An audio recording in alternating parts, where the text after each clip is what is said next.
നമസ്കാരം, ഞാൻ Shaji Karunakaran. Plain talk മലയാളത്തിൻ്റെ പുതിയൊരു എപ്പിസോഡിലേക്ക് എല്ലാവർക്കും സ്വാഗതം.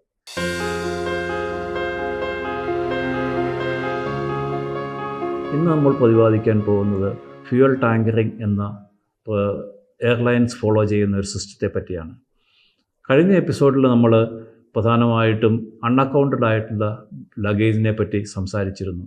അതുപോലെ തന്നെ പ്രാധാന്യമേറുന്ന ഒരു പ്രക്രിയയാണ് ഫ്യൂവൽ ടാങ്കറിങ്. എന്താണ് ഫ്യൂവൽ ടാങ്കറിങ്? ഒരു പ്ലെയിനിൽ ഒരു സെക്ടർ ഓപ്പറേറ്റ് ചെയ്യുന്നതിന് കാൽക്കുലേറ്റഡ് ആയിട്ടുള്ള ഒരു ഫ്യൂവൽ റിക്വയർമെൻ്റ് ഉണ്ട്. ആ ഫ്യൂവൽ റിക്വയർമെൻറ്റിനേക്കാളും കൂടുതലായിട്ട് പക്ഷേ അലൗബിൾ ആയിട്ടുള്ള വെയ്റ്റ് ലിമിറ്റിനകത്ത് കൊണ്ടുപോകുന്ന ഫ്യൂവലിനാണ് ഫ്യൂവൽ ടാങ്കറിങ് എന്ന് പറയുന്നത്. ഫ്യൂവൽ ടാങ്കറിങ് പല കാരണങ്ങൾ കൊണ്ടുണ്ടാകും. ഒന്ന്, ഡെസ്റ്റിനേഷൻ സ്റ്റേഷനിൽ ഫ്യൂവലിന് വില ഡിപ്പാച്ചർ സ്റ്റേഷനേക്കാളും വളരെ കൂടുതലായിരിക്കാം. അപ്പോൾ എയർലൈൻസുകാർ ചെയ്യുന്നത് അവിടുന്ന് കുറച്ച് ഫ്യൂവൽ ലിഫ്റ്റ് ചെയ്യുക, അപ്പോൾ ആ ഫ്യൂവൽ പ്രൈസ് സേവ് ചെയ്യും എന്നുള്ള ഒരു വിശ്വാസത്താലാണ്. രണ്ടാമത്, എന്തെങ്കിലും ഡൈവേർഷണറി ഫ്യൂവൽ ആവശ്യമുണ്ടെങ്കിൽ, പിന്നെ സ്പേസ് എയർ വെയ്റ്റ് അവൈലബിൾ ആണ്, അതുകൊണ്ട് സേഫ്റ്റി ഫ്യൂവലായിട്ട് എക്സ്ട്രാ ഫ്യൂവൽ എടുക്കുക. അങ്ങനെയുള്ള പല റീസണുകളും ഈ ഫ്യൂവൽ ടാങ്കറിങ്ങിൻ്റെ പുറകിലുണ്ട്. ചിലതെല്ലാം ന്യായീകരിക്കാവുന്നതാണ്. പക്ഷേ പ്രത്യേകിച്ചും ഫ്യൂവൽ പ്രൈസ് വേരിയേഷന് വേണ്ടിയിട്ട് അതിൻ്റെ ബെനിഫിറ്റ് എടുക്കുന്നതിന് വേണ്ടിയിട്ട് ചെയ്യുന്ന ഫ്യൂവൽ ടാങ്കറിങ്ങിനെ പറ്റിയാണ് നമ്മളിന്ന് പ്രതിപാദിക്കാൻ ഉദ്ദേശിക്കുന്നത്. പ്രധാനമായിട്ടും സംഭവിക്കുന്നത്, ഒരു ടൺ ഫ്യൂവൽ എക്സ്ട്രാ ഒരു എയർക്രാഫ്റ്റിൽ ലോഡ് ചെയ്ത് കഴിഞ്ഞാൽ അത് ഏതാണ്ട് 1 മണിക്കൂർ ആ എയർക്രാഫ്റ്റ് പറക്കുമ്പോൾ ഉദ്ദേശം 25 ലിറ്റർ ഫ്യൂവൽ അഡീഷണലായിട്ട് ബേൺ ചെയ്യേണ്ടി വരും. എന്ന് വെച്ചാൽ ഒരു 10 ടൺ ഫ്യൂവൽ അഡീഷണൽ ഉണ്ടെങ്കിൽ 250 ലിറ്റർ ഫ്യൂവൽ ഓരോ മണിക്കൂറും അഡീഷണലായിട്ട് ഫ്യൂവൽ ബേൺ ചെയ്തുകൊണ്ടിരിക്കും.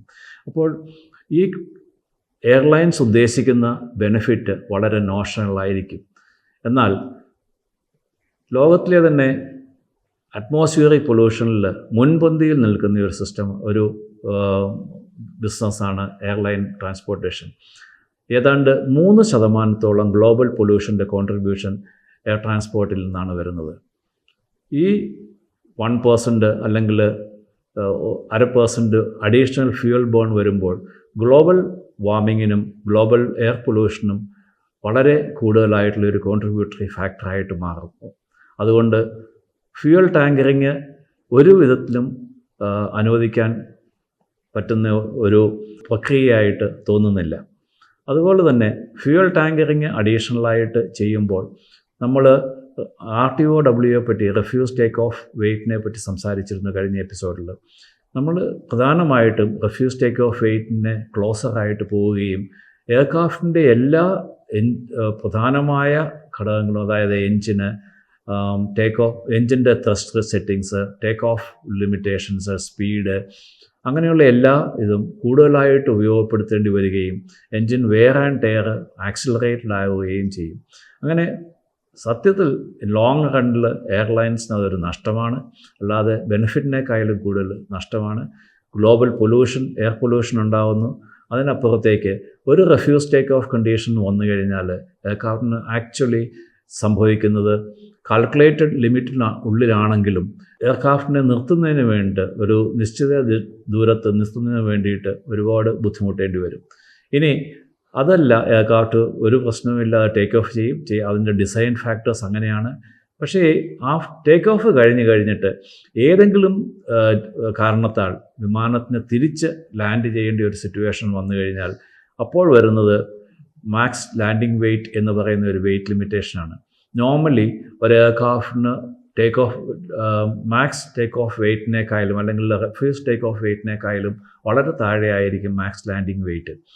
അതുകൊണ്ടാണ് പലപ്പോഴും എയർക്രാഫ്റ്റ് ടേക്ക് ഓഫ് ചെയ്ത് കഴിഞ്ഞിട്ട് തിരിച്ച് ലാൻഡ് ചെയ്യേണ്ട ഒരു സാഹചര്യം വരുമ്പോൾ വിമാനത്തിൻ്റെ ഫ്യൂവൽ ബേൺ ചെയ്യാൻ വേണ്ടിയിട്ട് എയർക്രാഫ്റ്റ് മണിക്കൂറുകളോളം എയറിൽ നിന്ന് ഫ്യൂവൽ ബേൺ ചെയ്ത് ശേഷം മാത്രമാണ് മാക്സ് ലാൻഡിംഗ് വെയ്റ്റിൻ്റെ ലിമിറ്റേഷനുള്ളിലേക്ക് എയർക്രാഫ്റ്റിനെ കൊണ്ടുവന്നതിന് ശേഷം മാത്രമാണ് ഒരു പൈലറ്റ് ലാൻഡ് ചെയ്യുന്നത്. അപ്പം അങ്ങനെയുള്ള ഒരു സിറ്റുവേഷനും ഈ അഡീഷണൽ ഫ്യൂവൽ ടാങ്കറിങ് ഇല്ലെങ്കിൽ ആ എക്സ്ട്രാ ഫ്യൂവൽ ബേൺ ചെയ്യാൻ വേണ്ടിയിട്ട് പൈലറ്റിന് എയറിൽ നിൽക്കേണ്ട ഒരു ആവശ്യം വരുന്നില്ല. അങ്ങനെ പല രീതിയിലും ഫ്യൂവൽ ടാങ്കറിങ് സിസ്റ്റത്തിൻ്റെ നെഗറ്റീവ് ഇമ്പാക്റ്റ് പോസിറ്റീവ് ഇമ്പാക്റ്റിനേക്കാളും വളരെ കൂടുതലാണ്. അതുകൊണ്ട് റെഗുലേറ്ററിയോടും എയർലൈൻസിനോടുമുള്ള ഒരു request, by law, fuel tankering should be banned by all means, because it is not helping the atmospheric condition or the global pollution, nor the airline, nor the passenger safety. Thank you. ഗ്രൗണ്ടിൽ plain നിർത്തിയിട്ടിരിക്കുമ്പോൾ സാധാരണ ഉപയോഗത്തിന് വേണ്ടിയിട്ടുള്ള ഒരു യന്ത്രമാണ് auxiliary power unit. സാധാരണ ഒരു വിമാനം start ചെയ്യുന്ന സമയത്ത് പ്രധാനമായിട്ടും ഇപ്പോൾ 787 കാര്യം എടുക്കുകയാണെങ്കിൽ ഈ ഓക്സിലറി പവർ യൂണിറ്റിൽ നിന്നുള്ള ഇലക്ട്രിക്കൽ പവർ കൊണ്ട് ഇലക്ട്രിക്കൽ ഡ്രൈവ് മോട്ടറാണ് എൻജിൻ സ്റ്റാർട്ടിന് വേണ്ടിയിട്ട് ഉപയോഗിക്കുന്നത്.